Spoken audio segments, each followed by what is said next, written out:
정인호 목사님과 함께하는 오늘의 큐티입니다.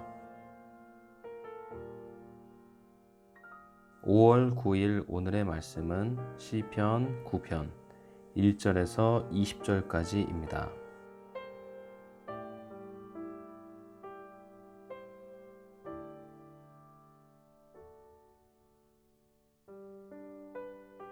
내가 전심으로 여호와께 감사하오며 주의 모든 기이한 일들을 전하리이다. 내가 주를 기뻐하고 즐거워하며 지존하신 주의 이름을 찬송하리니 내 원수들이 물러갈 때에 주 앞에서 넘어져 망함이니이다. 주께서 나의 의와 송사를 변호하셨으며 보좌에 앉으사 의롭게 심판하셨나이다. 이방 나라들을 책망하시고 악인을 멸하시며 그들의 이름을 영원히 지우셨나이다. 원수가 끊어져 영원히 멸망하였사오니 주께서 무너뜨린 성읍들을 기억할 수 없나이다. 여호와께서 영원히 앉으심이여 심판을 위하여 보좌를 준비하셨도다. 공의로 세계를 심판하심이여 정직으로 만민에게 판결을 내리시리로다. 여호와는 압제를 당하는 자의 요새이시요 환난 때의 요새이시로다. 여호와여 주의 이름을 아는 자는 주를 의지하오리니 이는 주를 찾는 자들을 버리지 아니하심이니이다. 너희는 시온에 계신 여호와를 찬송하며 그의 행사를 백성 중에 선포할지어다. 피 흘림을 신문하시는 이가 그들을 기억하심이여 가난한 자의 부르짖음을 잊지 아니하시도다. 여호와여 내게 은혜를 베푸소서. 나를 사망의 문에서 일으키시는 주여 나를 미워하는 자에게서 받는 나의 고통을 보소서. 그리하시면 내가 주의 찬송을 다 전할 것이요 딸 시온의 문에서 주의 구원을 기뻐하리이다. 이방 나라들은 자기가 판 웅덩이에 빠짐이여 자기가 숨긴 그물에 자기 발이 걸렸도다. 여호와께서 자기를 알게 하사 심판을 행하셨으며 악인은 자기가 손으로 행한 일에 스스로 얽혔도다. 히카yon 셀라. 악인들이 스올로 돌아가며 하나님을 잃어버린 모든 이방 나라들이 그리하리로다. 궁핍한 자가 항상 잊어버림을 당하지 아니하며 가난한 자들이 영원히 실망하지 아니하리로다. 여호와여 일어나사 인생으로 승리를 얻지 못하게 하시며 이방 나라들이 주 앞에서 심판을 받게 하소서. 여호와여 그들을 두렵게 하시며 이방 나라들이 자기는 인생일 뿐인 줄 알게 하소서. 셀라. 아멘. 오늘 말씀의 제목은 영원히 다스리시는 하나님입니다. 이 시편의 제목은 모호합니다. 서두에 나오는 제목에 사용된 고어 뭇라벤이라는 단어를 설명하기 어렵습니다. 우리말 성경에는 다윗의 시 인도자를 따라 뭇라벤에 맞춘 노래로 되어 있습니다. 뭇라벤을 악기의 이름으로 해석한 것입니다. 이와 다른 입장을 가진 해석도 많이 있습니다. 뭇이라는 단어는 죽음이라는 의미를 가집니다. 그러면 이 시의 제목은 라벤의 죽음에 즈음하여 라고 해석할 수 있습니다. 라벤을 이스라엘의 적이라고 간주하면 이 시의 전반적인 문맥이 잘 맞아떨어집니다. 5절에 이렇게 언급합니다. 이방 나라들을 책망하시고 악인을 멸하시며 그들의 이름을 영원히 지우셨나이다. 19절 20절에도 이방 나라라는 것이 반복되어집니다. 여호와여 일어나 인생으로 승리를 얻지 못하게 하시며 이방 나라들이 주 앞에서 심판을 받게 하소서. 여호와여 그들을 두렵게 하시며 이방 나라들이 자기는 인생뿐인 줄 알게 하소서. 그래서 델리츠시라는 독일 신학자는 이 시를 다윗이 얻은 승리를 기념하기 위해 지은 국가적 감사 노래라고 불렀습니다. 첫 번째로 하나님이 백성이 직면한 위험을 살펴봅니다.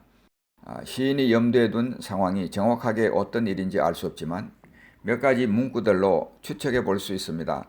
3절입니다. 내 원수들이 물러갈 때에 주 앞에서 넘어져 망함이니이다. 12절 피 흘림을 신문하시는 이가 그들을 기억하시며 가난한 자의 부르짖음을 잊지 아니하시도다. 15절입니다. 이방 나라들은 자기가 판 웅덩이에 빠지며 자기가 숨긴 그물에 자기 발이 걸렸도다.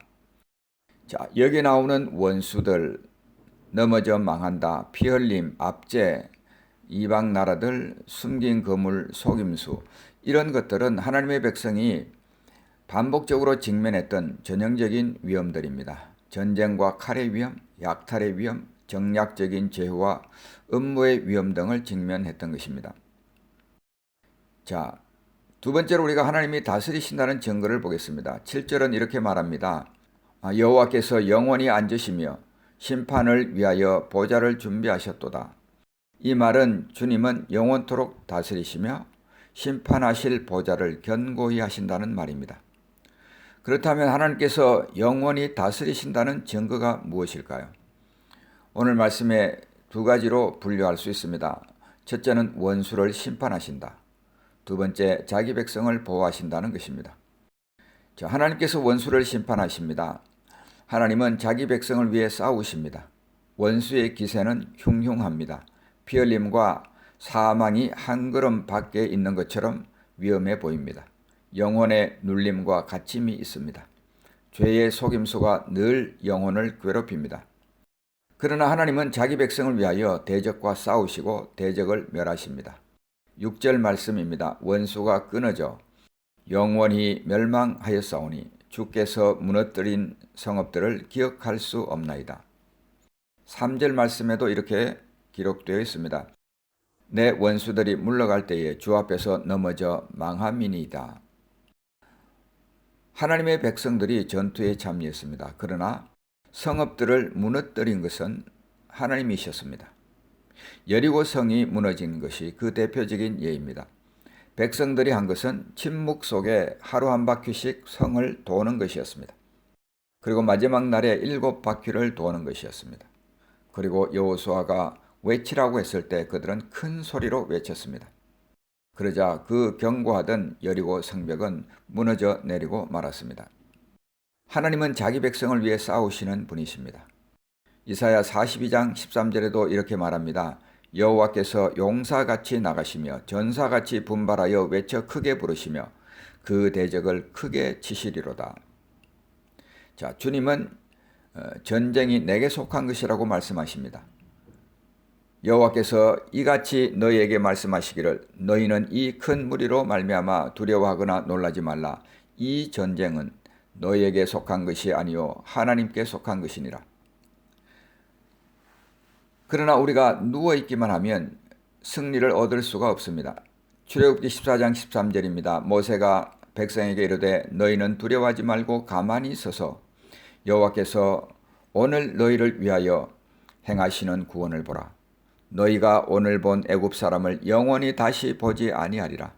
사무엘상 12장 6절에도 이렇게 말씀하십니다. 너희는 이제 가만히 서서 여호와께서 너희 목전에서 행하시는 이 큰 일을 보라. 역대하 15장 7절에도 유사한 말씀이 나옵니다. 이 전쟁에는 너희가 싸울 것이 없나니 대열을 이루고 서서 너희와 함께한 여호와가 구원하는 것을 보라. 자, 이 말씀들을 보면 가만히 서서 대열을 이루고 서서 이렇게 말씀하십니다. 우리가 해야 할 일입니다. 우리도 전투에 참여해야 한다는 것입니다. 대열을 이루고 서 있다는 것은 지금 전투 중이라는 것을 의식하고 있다는 것을 말합니다. 우리가 깨어 있어야 한다는 말입니다. 우리는 지금 전투 중에 있습니다. 사탄은 휴전을 제한한 적이 없습니다. 우는 사자와 같이 두루 다니며 삼킬 자를 지금도 찾고 있습니다. 대열을 이루고 서서 우리가 할 수 있는 일이 무엇일까요? 기도 외에 할 것이 없습니다. 여호수아와 백성들이 아말렉과의 전투에 참가했습니다. 그런데 산 꼭대기에 올라가 기도하던 모세의 손이 올라가면 이스라엘이 이기고 내려오면 이스라엘이 졌습니다. 전투 중임을 알고 있는 사람은 기도해야 합니다. 오늘 말씀 12절입니다. 피 흘림을 신문하시는 이가 그들을 기억하시며 가난한 자의 부르짖음을 잊지 아니하시도다. 하나님은 우리가 기도할 때에 기억하고 일하시는 분이십니다. 기도하는 사람은 전투에 참여하는 사람입니다. 기도하지 않는 사람은 전투에 참여하지 않거나 등한히 여기고 있는 사람입니다. 따라서 우리는 죄와 악에 대해서 경각심을 가져야 합니다. 대적을 멸하시는 하나님의 손길을 바라보는 백성은 죄와 악에 대한 경각심을 가져야 합니다. 16절 말씀입니다. 여호와께서 자기를 알게 하사 심판을 행하셨으며 악인은 자기가 손으로 행한 일에 스스로 얽혔도다. 스스로 얽혔도다. 이 말은 죄가 올무이고 함정이라는 것입니다. 죄가 주는 유혹은 달콤합니다. 그러나 그 대가는 엄청납니다. 죄는 생명, 쾌락, 이득을 제한하며 흥정합니다. 그러나 결국은 사망, 괴로움, 파멸이라는 값을 지불하게 만듭니다. 죄 속에 숨어있는 이 같은 속임수와 기만성을 이해하는 사람은 죄가 주는 약속과 더불어서 그것이 요구하는 지불 금액을 비교해 보아야 합니다. 그러므로 사랑하는 성도 여러분, 자신에게 질문해 보십시오. 나는 깨어있는 삶을 살고 있나? 나는 얼마나 죄에 자주 속고 있나? 죄로 인해 지금 나는 어떤 지불 금액을 납부하고 있나? 자, 자기 백성을 보호하시는 하나님을 살펴보겠습니다. 하나님은 대적의 위협과 공격으로부터 자기 백성을 보호하십니다. 하나님은 아십니다. 18절 말씀입니다. 궁핍한 자가 항상 잊어버림을 당하지 아니하며 가난한 자들이 영원히 실망하지 아니하리로다. 12절 말씀입니다. 피 흘림을 신문하시는 이가 그들을 기억하시며 가난한 자의 부르짖음을 잊지 아니하시도다. 가끔 우리는 하나님이 잊으신 것처럼 느껴질 때가 있습니다. 주님이 돌보시지 않는 것처럼 생각될 때가 있습니다. 그러나 하나님은 보고 계시고 우리 사정을 다 아십니다. 이 하나님은 아실 뿐만 아니라 판결을 내리십니다. 8절입니다. 공의로 세계를 심판하시며 정직으로 만민에게 판결을 내리시리로다. 하나님은 심판을 위하여 보좌를 준비하십니다. 그는 공의로 정직으로 판결을 내리십니다. 뿐만 아니라 하나님은 이 판결을 집행하십니다. 16절입니다. 여호와께서 자기를 알게 하사 심판을 행하셨으며 악인은 자기가 손으로 행한 일에 스스로 얽혔도다. 하나님은 말로만 아니라 행동으로 권위를 입으십니다. 12절 피 흘림을 신문하신다고 했습니다. 6절 악한 성읍을 낮추신다고 했습니다. 무너뜨리십니다. 15절 웅덩이에 빠뜨리십니다. 그리고 17절 악인들을 서울로 돌아가게 만드십니다. 하나님은 자신을 고엘로 나타내십니다. 무죄한 자의 피에 대한 보수자로 나타내시는 것입니다. 이 말은 다시 보면 하나님께서 우리의 기업 물을 자가 되신다는 뜻입니다. 기업 물으는 자에게는 두 가지 책임이 있습니다. 하나는 가족 혹은 친척의 무죄한 피에 대해서 보수하는 것입니다. 또 다른 하나는 가족 혹은 친척의 상실한 기업을 회복시켜 주는 것입니다. 하나님은 우리의 보수자이십니다. 하나님은 우리의 구원자이십니다. 단지 구해주는 것만이 아니라 우리의 기업을 회복시켜 주십니다. 그러므로 우리가 해야 할 일이 있다면 하나님을 의지해야 합니다. 10절 말씀입니다. 여호와여 주의 이름을 아는 자는 주를 의지하오리니 이는 주를 찾는 자들을 버리지 아니하심이니이다. 하나님이 누구인지를 안다면 주님을 의지해야 합니다. 우리는 두 가지 극단을 피해야 합니다. 두려움과 나태함입니다. 두려움에 빠질 필요가 없습니다. 그러나 하나님께서 다 해주신다고 나태하면 안 됩니다. 주님의 이름을 아는 자는 주님을 의지합니다. 믿음은 아는 은혜입니다. 믿음 없는 지식이 있을 수 있지만 지식 없는 믿음은 있을 수 없습니다. 참된 지식은 경험에서 나옵니다. 하나님의 능력을 경험하면 할수록 우리는 그분을 더 의지하게 됩니다. 말씀을 맺도록 하겠습니다. 하나님이 다스리신다고 했습니다. 7절 말씀입니다. 여호와께서 영원히 앉으시며 하나님께서 영원히 다스리십니다. 그분의 통치는 영원합니다. 주님은 우리의 기업 물을 자이십니다. 우리의 보수자요, 우리의 구원자요, 우리의 회복자이십니다. 영원한 보수자, 영원한 구원자, 영원한 회복자이십니다. 믿음은 이것을 볼 수 있는 눈입니다. 주님의 이름을 아는 자는 주님을 의지합니다. 사랑하는 성도 여러분, 이 땅에 발을 붙이고 오늘을 살아가면서 자신을 믿지 말고 경험을 믿지 말고 실패에 묶이지 말고 지금 전투 중이라는 깨어있는 정신을 가지고 순간순간 지금도 다스리시는 주님을 의지하는 믿음의 삶을 사시길 우리 주님의 이름으로 축복합니다. 기도하겠습니다. 하나님 아버지, 오늘 시인은 주님께서 영원히 다스리신다고 찬양하고 있습니다. 악인의 흉흉한 위협이 있습니다. 악인이 우리를 쫓아오는 것 같은 두려움이 있습니다.